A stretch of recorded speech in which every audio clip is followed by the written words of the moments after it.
But so take it to the spring, going into my senior year, I didn't get any written letters like a lot of these other guys were getting, right? So mind you, so in South Grand Prairie, we had two freshman teams. Okay, we had an A team and a B team for two freshman teams.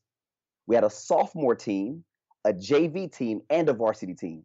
So come the spring of my junior year, where a lot of these big schools come to visit the campus, and they line up during our spring practice and they line up during our spring games, everybody knew you had to be on your game. Okay.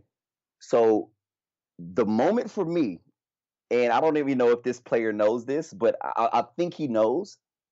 I was guarding a player. This is, I think, maybe even a practice, a one-on-one drill, a live scrimmage, or something like that. We may have done like 3 live scrimmages, and a player by the name of Dwayne Peace, phenomenal athlete. He was a offensive player who went Division One, and Fordham, to my understanding, was actually looking at him. Okay. Okay. But there was a lot of bigger schools, much bigger schools that were looking at. So he was on my side. I was the boundary corner. He was our number one receiver. So literally, we were going at it the whole scrimmage, right? And they saw my one-on-one coverage. They saw my zone coverage. They saw how physical I can get. They saw, that I played with a chip on my shoulder, even though he was the MVP, Nike MVP nationwide, right? Immediately after that scrimmage, University of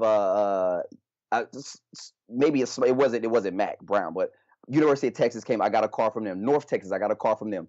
Fordham, I got a card from them. Right? It was Coach Brian Volk.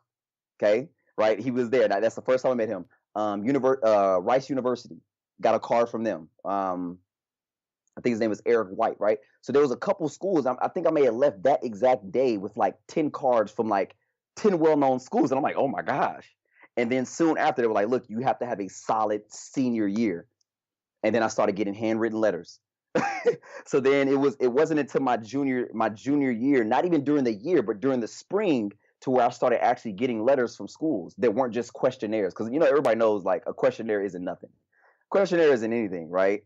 Kids want to say, oh, I got a questionnaire. No, I was getting handwritten letters from these schools. Yeah, unfortunately, not everyone knows that that's nothing, but you're right, it Yeah, is nothing. and so I'm getting letters, I'm getting recruited. No, that's not recruited. That's a questionnaire. That's nothing. Yeah. They send that out to almost every single kid, in your area. So yeah, that was my kind of claim to fame. And so after that, they were like, yeah, like, you did very well. He was one of our top recruits. We're still looking at him, but we don't think that we'll probably be able to get him because, he has his eyesight on, bigger schools, and that was all she wrote.